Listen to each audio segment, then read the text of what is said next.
Okay, Assalamualaikum warahmatullahi wabarakatuh. Untuk mesin wedding yang api kecil ni, okay, aku dah tukar kabel ya. Yang ni kabel ni aku pakai EcoFlex. Okay, yang 300M.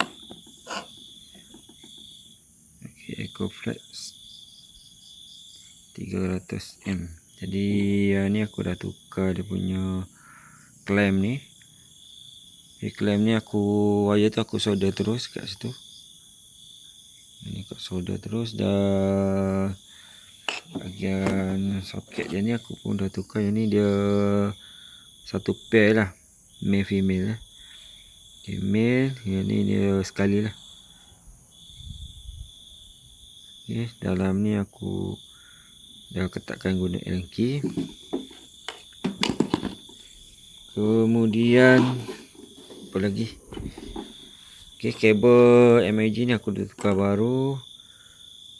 Cuma yang ni harga dia mahal, jadi yang ni aku tak bagi ke customer aku lah, nanti dia akan beli yang baru lah.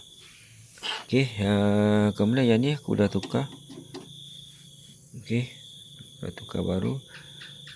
Jadi kat sini dah dua set lah, male female dia. Yang ni male female. Jadi bila kita dah masukkan kabel ni, dia akan jadi ketat lah. Kita ni dia ketat lah ni. Okay, yang ni pun set yang baru, cuma colour sebelum ni warna hitam. Aku ingat nak tukar hitam ni, kat kedai tu ada merah-merah je. Sorry, yang ni positif. Kalau merah semua, kita tukar pula. Ni macam tu.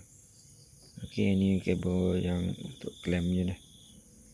Ni aku dah tukar yang ni, yang baru. Jadi tunggu tuan dia datang untuk test sekali lagi lah.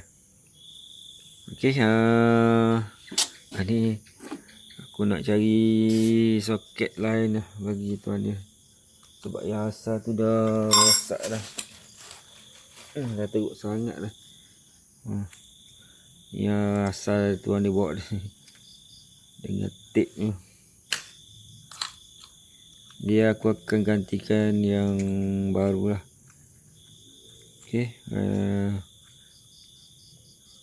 yang lebih power sikit lah. Okay, bukan yang harga RM3.5 lah. Ada yang RM12, ada yang RM16. Okay, aku tukar yang ni sikit. Ini Fujibin, RM12 ke RM14. Jadi yang tahan sikit untuk mesin wedding. Biasanya mesin wedding ni 13M tu biasa dia putus lah. Okay, panas-panas dia putus. Okay, jadi tak ada apa untuk video ni, saja je aku nak share apa yang aku dah buat tadi. Okay, daripada checking, kemudian aku dah kenal pasti masalah kabel semua kat dalam, yang mana longgar aku dah ketatkan balik semua. Aku dah check signal. Okay, jadi dah keluar spark. Aku harap mesin ni bertahan lama lagi lah. Okay, itu saja. Assalamualaikum warahmatullahi wabarakatuh.